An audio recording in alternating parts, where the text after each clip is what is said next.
All right, this is a video that will help you with our staggered start lessons. This is for American Lit 302.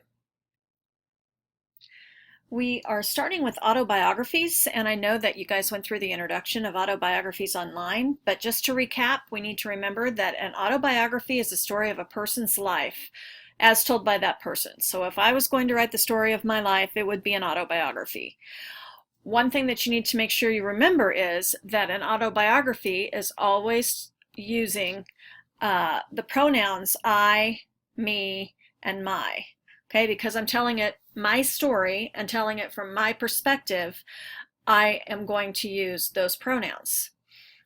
Typically, an autobiography is an entire book length, but what we're reading in our literature books are excerpts. Excerpts are little parts of the whole book.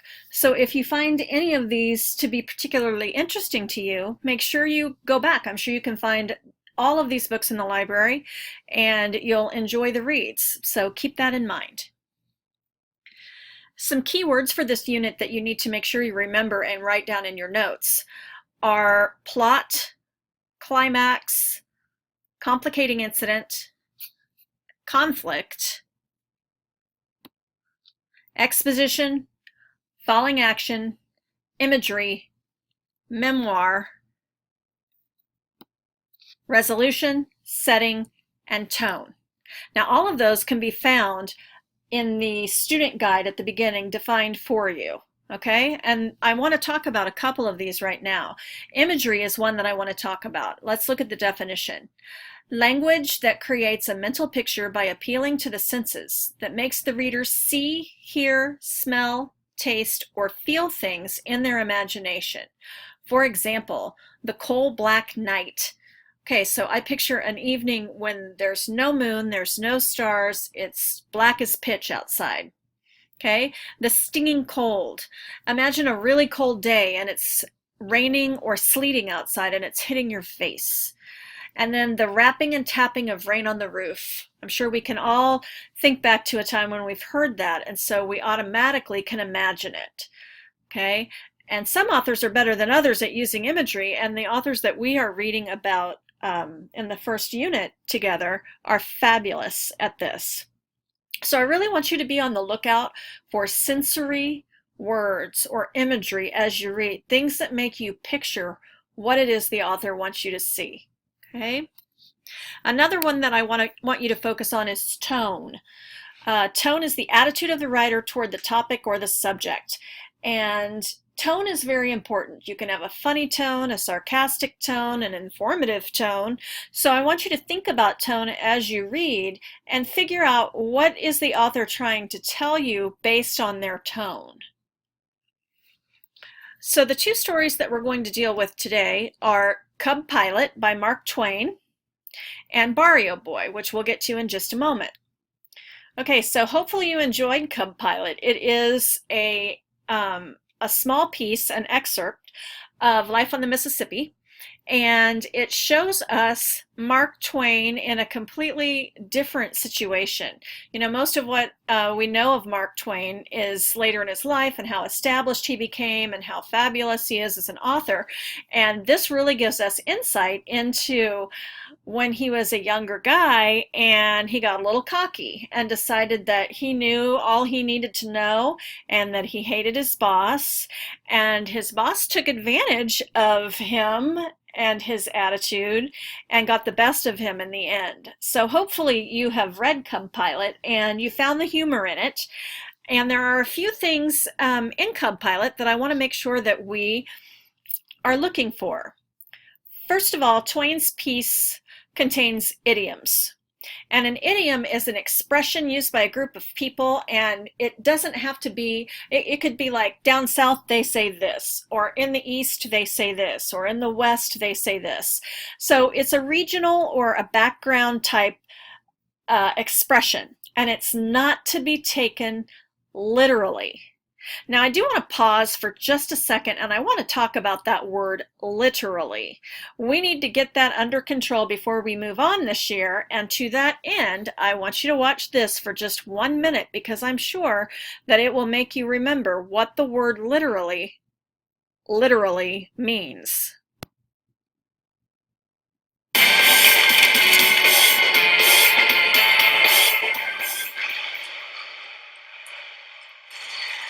Man, this movie is intense. I am literally glued to my seat. I know.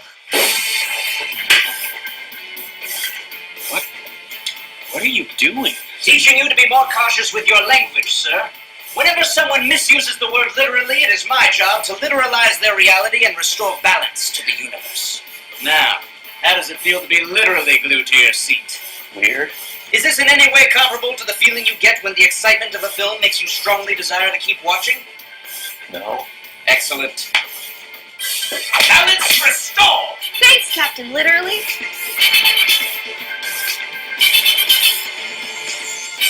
This book is so good, it'll literally fly off the shelves.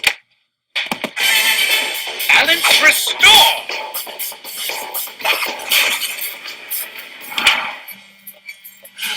We're married. I am literally on top of the world.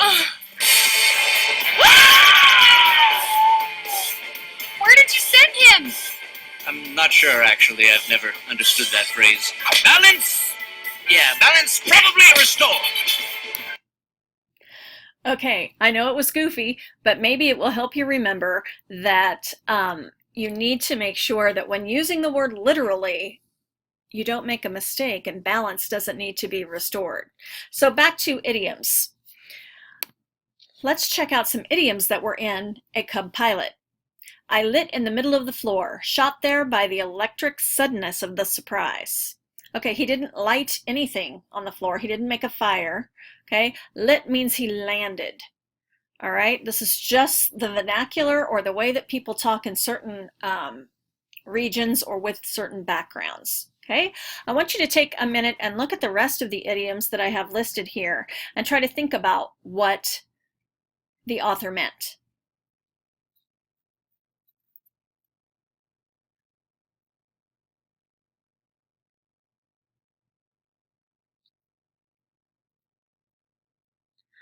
Very good.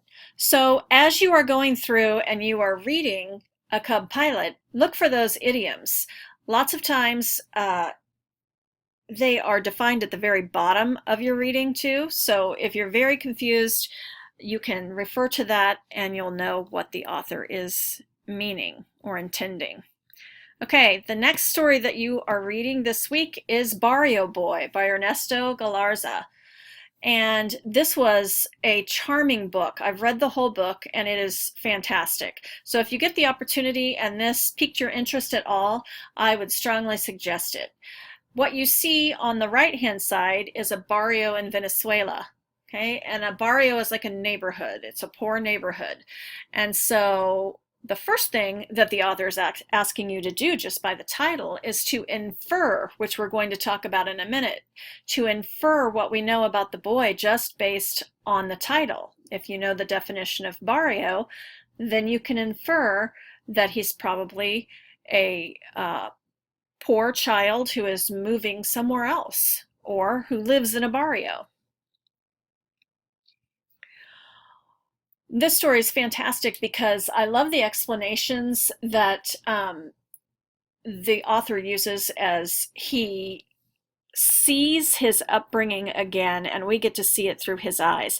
When he's walking to school with his mom at the very beginning of the story, and they walk into the school building and there's the contraption that shuts the door by itself. I just imagine what that would be like if you hadn't ever seen it before. And this poor child is trying to figure out who's friend and who's foe as he meets all these different people. And remember, he doesn't know the language, so that is another barrier that he's having to contend with. One of the ways that the author can really make us see, in addition to imagery, is using simile. Using a simile when you are writing gives us something that we can grab onto, something that we already know about. For instance, if you look down here at one of the examples, the school was not so much a melting pot as a griddle. Okay, so a griddle would be somewhere, where you would pour all these things together and they would cook. And when I think of a griddle, it's hot and it's messy. And when I think of a melting pot, that seems like such a it kind of means the same thing, but a melting pot would be a much more gradual thing. I think of like any of your moms who have those little candle warmers, and you stick the little cubes of wax in them and they melt gently. Okay, that's a melting pot. Everybody coming together and blending together, and a griddle is more violent, if you will. All right. Lips that moved like steel springs. Okay, when I think of that, I think of a bear trap. So if your lips are moving like a bear trap, I'm immediately making an assumption that what you have to say is very harsh, or you might not be very nice. And so when authors use similes, which is figurative language, to write with, it really makes us as readers be able to connect with what they want us to see and feel. So don't forget to write down simile in your notes. One more thing about similes, typically they start with like or as sick as a dog, as silent as the grave, as slippery as an eel, but they don't have to. She sings like an angel. They're acting like an animal. My dog eats like a bird. My kids fight like cats and dogs. Okay? So anytime you see that like or as and it's making a comparison, that's a simile.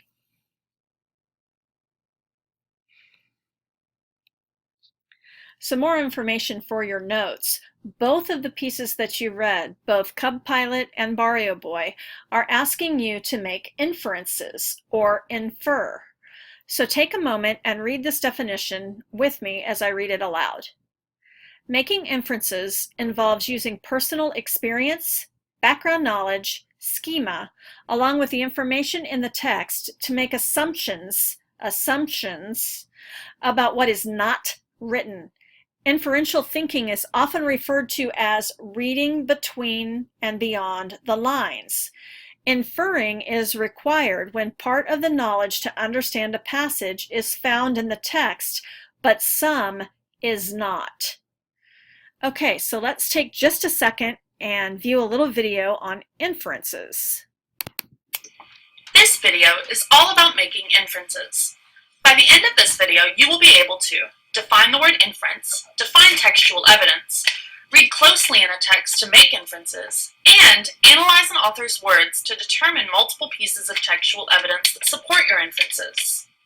So, you might be asking, what is an inference? The fact is, you make inferences every single day, usually without even realizing it. For example, if you sit down next to your best friend at lunch and she moves to another table, you might infer that she is angry at you, or that you smell funny. Or, if you get home from school and your dog jumps up and starts licking your face at the door, you can infer that he is happy to see you. Basically, an inference is an educated guess based on the evidence that is right in front of us, combined with our past experiences. Inferences are definitely required in everyday life, but they are also required when we are reading, watching movies, and even listening to music. In your notes, list 3 inferences that you can make from this picture.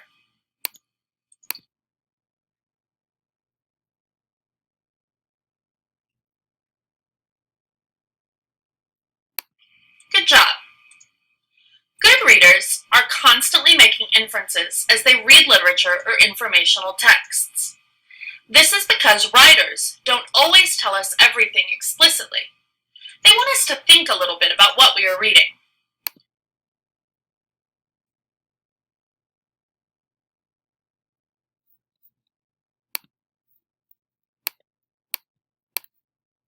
All right, so when we think about inferring, we need to make sure that we understand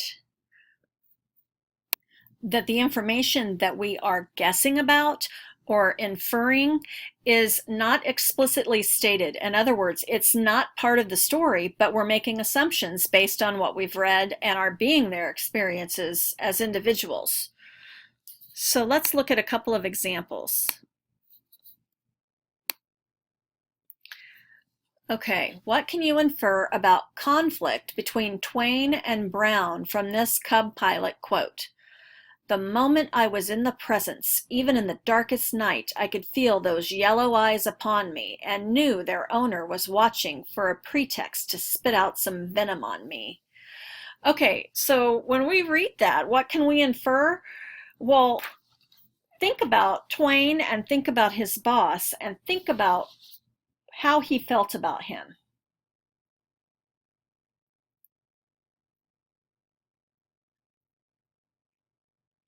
And we can infer that their relationship is going to be full of conflict. They are not going to get along. They are not going to like each other. Okay?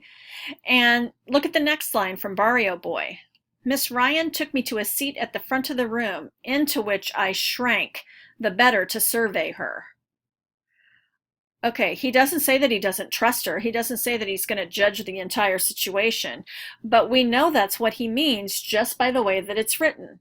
I shrank, the better to survey her. So I can picture a young student slumped down into their seat, probably arms crossed, looking over like, okay, make me learn. All right? So inferring is huge, and you are going to hear that over and over and over in the stories that we read together. So when I have places for you to take notes, I want to make sure that when I have things that say for your notes, you are writing them down so that you can use them later on quizzes and tests. Okay? So all of these categories where you saw for your notes, make sure that you've written that down. In addition, make sure that you are going over the key words that are listed at the beginning of your student guides in each of the stories. I'll see you next week. Thank you.